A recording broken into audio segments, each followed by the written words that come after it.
Mulit-muli po, lagi naming paalala, huwag daanin sa init ng ulo ang mga insidente sa kalsada. Sa Teresa Rizal, caught on cam ang isang kotseng nang bangga sa isang rider. Makikita sa video na nagpagulong-gulong ang rider na isang estudyante sakay ng kanyang motorsiklo matapos siyang banggain ng sasakyan. Ay, bakit ka po binangga? Dapat hinarangan nyo na lang. Hinahabol ko nga po siya. Ay, hinahabol ka nga rin namin. May mga bata rin dito, di ba? Napatay mo. Salbahe ka. Salbahe ka.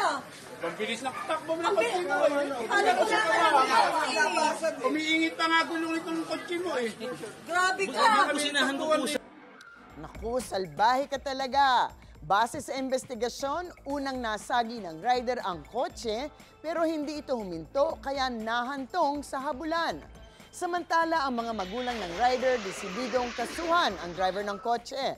Ayon sa DOTR, habang buhay nilang ipapakansela sa LTO ang lisensya nito.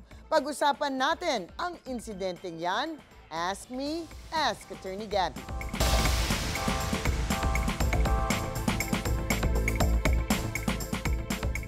Attorney, parang eksena ng car chase sa pelikula to.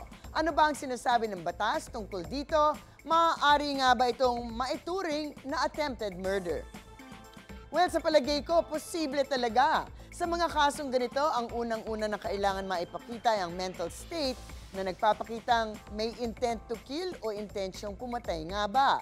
Since hindi naman natin literal na mababasa o makikita ang nilalaman ng utak ng isang tao, kailangan nating makita sa kanyang mga pinaggagawa kung meron ngang intensyong pumatay. At dahil gamit niya isang kotse, maaaring sabihin na kitang-kita na hinabol, tinutok at inasinta talaga ang batang nakamotor. Nagkaroon nga ng isang car chase bago tuluyang binundol. Hindi natin masasabi na ito ay pawang pagpapabaya lamang, di po ba? Kailangan din natin ma-appreciate na isang kotse ay tinatawag ng isang killing machine. Ang potential nito para makapatay ay talagang malaki dahil sa laki, bigat at yung speed, of course may physics involved dito, na maaaring magamit at tunay na makapatay lalo na kung isang tao ang tatamaan. Mukhang nakatalon nga lang o tumilapon ang bata kaya hindi siya nasentrohan ng kotse.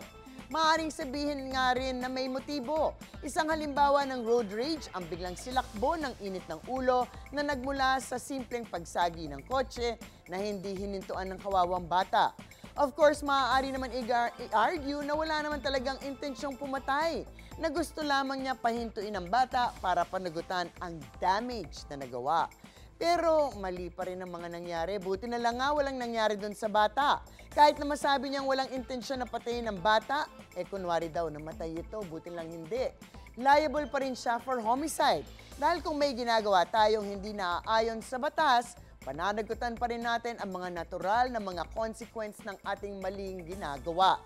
Nakakalungkot nga na meron talagang mga initin ang ulo na talagang maaaring nakamamatay.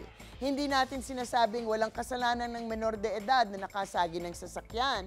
Pero dahil lamang sa gasgas na iyon, ay inilagay niya sa posibleng kapahamakan ang buhay nga ng isang tao. For sure ngayon, mas malaki ang magiging gastos para bayaran ng pagpapagamot, pagpapagawa sa motor ng bata, hindi pa kasama ang posibleng moral, exemplary at iba pang damages na maaaring ipataw dahil nga sa nakakabahalang mga pangyayari. So, ano ang lesson? Huwag pairalin ang init ng ulo. Sang-ayon ako na dapat talagang magkaroon ng perpetual disqualification ng lisensya ang ganyang mga driver. Menace at danger talaga sila sa ating mga lansangan. Init ng ulo, huwag paiiralin. Ang mga usaping batas, bibigyan po nating linaw para sa kapayapaan ng pag-iisip. Huwag magdalawang isip. Ask me, ask Attorney Gabby. Ikaw, hindi ka pa nakasubscribe sa GMA Public Affairs YouTube channel? Bakit? Mag-subscribe ka na, dali na, para laging una ka sa mga latest kwento at balita. I-follow mo na rin ang official social media pages ng Unang Hirit. Salamat, Kapuso.